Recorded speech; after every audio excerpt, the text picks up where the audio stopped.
주님께서 여러분과 함께 또한 사제의 영과 함께 요한이 전한 거룩한 복음입니다. 주님 영광 받으소서.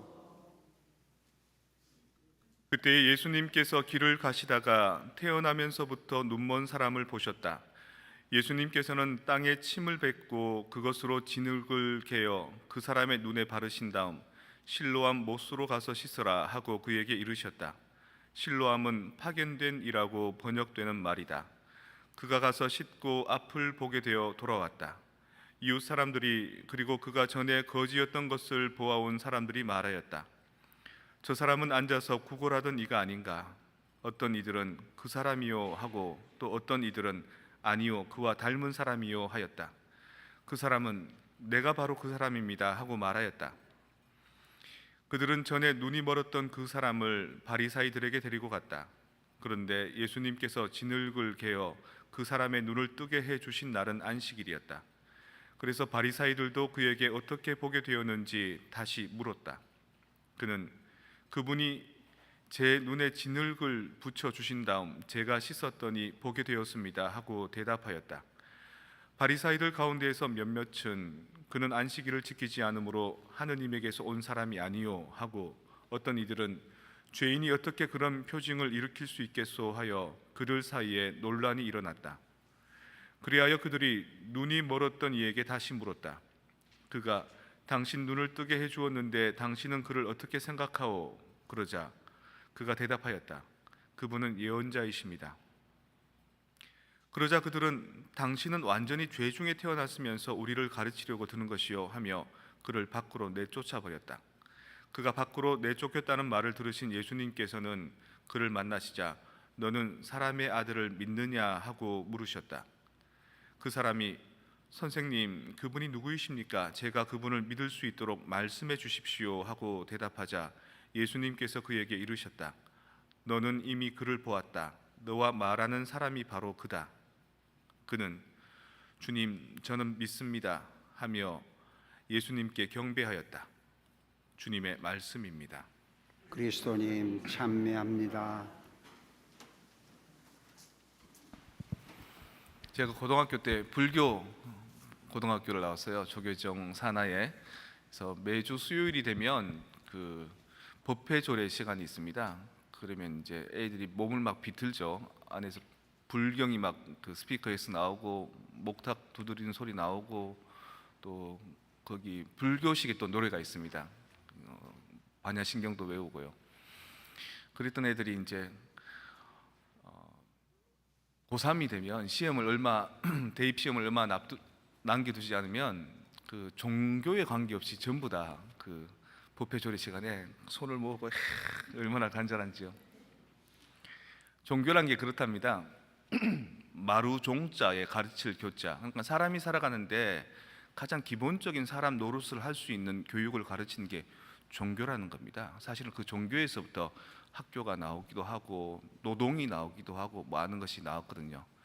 근데 우리가 믿는 가톨릭 교회 신앙, 예수 그리스도만 믿는 신앙이 전부 다는 아니겠죠, 그죠? 다른 종교, 다른 가르침, 그 안에서 좋은 사람이 되고자 하는 그 가치들이 있으면 그것도 좋은 것 같습니다. 그래서 여러분들 중에 우리 자녀들이 성당에 안 나와요, 우리 자녀들이 요새 교회에 나가요 그러면 저는 괜찮다 그럽니다. 그 자신이 살아가는 삶의 방식에서 양심대로 살아가는 사람들이라면 언젠가 우리 마지막 날 같이 만나지 않을까. 사실 우리 가톨릭 교회 신앙에는 그런 신앙이 있습니다. 오메가 포인트. 어떤 종교를 믿든지 어떤 삶을 살든지 자기의 양심대로 살아가는 사람들은 결국 하느님의 뜻을 따르는 사람이고 구원의 길로 가는 사람이다.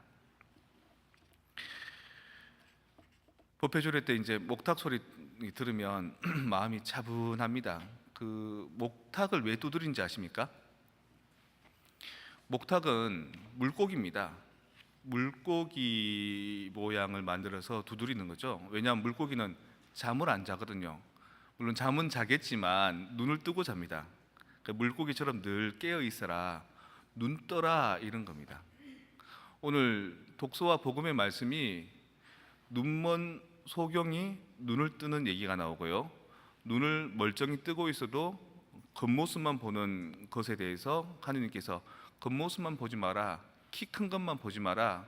하느님이 보시는 것은 다른 이면을, 내면을 보신다라는 말씀이 나오는 겁니다. 그리고 복음에서 나오는 소경의 얘기가 있는데, 이 소경이 태생부터 엄마 뱃속에 태어날 때부터 소경이었는데 예수님께서 눈을 뜨게 해주시거든요. 그래서 이제 이 소경은 이제 예수님을 이제 구세주로 받아들이고 그분의 가르침을 들으면서 점점점 좋은 사람으로 살아가려고 하는데, 그 주변에 있는 사람들이요, 좀 문제입니다.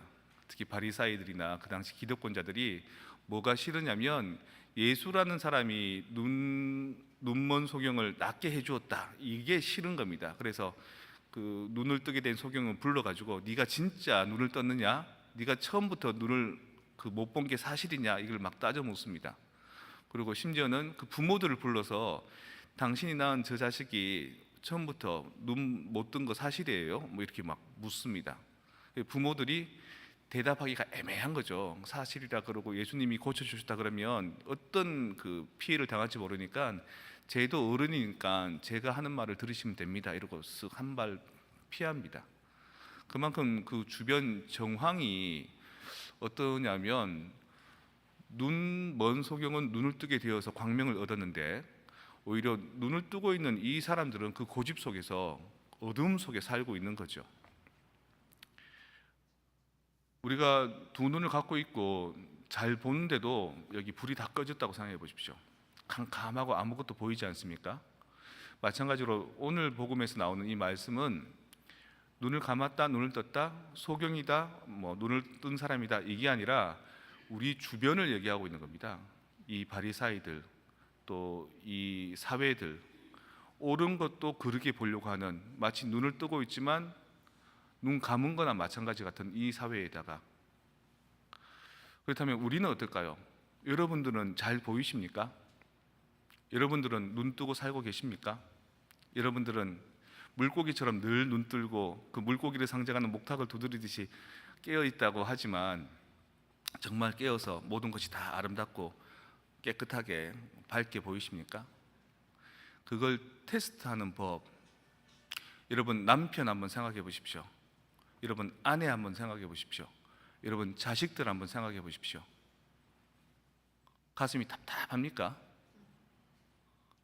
그 사람들이 내 원수 같으면 나는 지금 어둠 속에 있는 것이고, 그 사람들 생각하면 미소가 지어지고 마음이 따뜻해지면 나는 밝은 빛 속에 살고 있는 겁니다. 언제부터가 밤이고 언제부터가 낮이냐?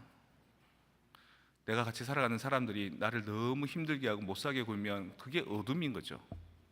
나와 같이 있는 사람들이 나에게 지지와 응원과 격려와 사랑을 주면 그게 대낮인 거죠.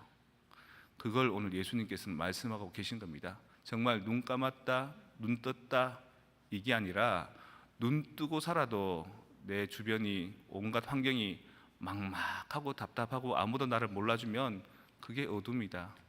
그리고 그거를 어떻게든 긍정적으로 이해하고 다른 사람과 좋은 관계를 맺고, 그래서 그들만 생각하면 내 마음에 따뜻함이 차오르면 그게 대낮이다.